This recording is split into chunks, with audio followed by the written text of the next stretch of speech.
I put them all right here. One came back in here.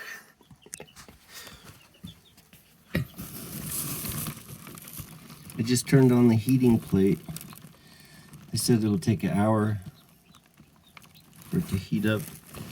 The two tired chicks got up and ran when I put them in there. So hopefully they do okay.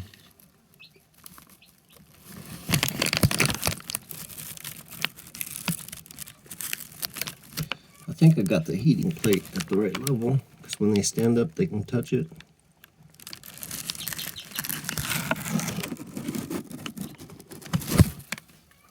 I set them right by the hole and I put my finger in there so they would know the exit. That's the exit strategy.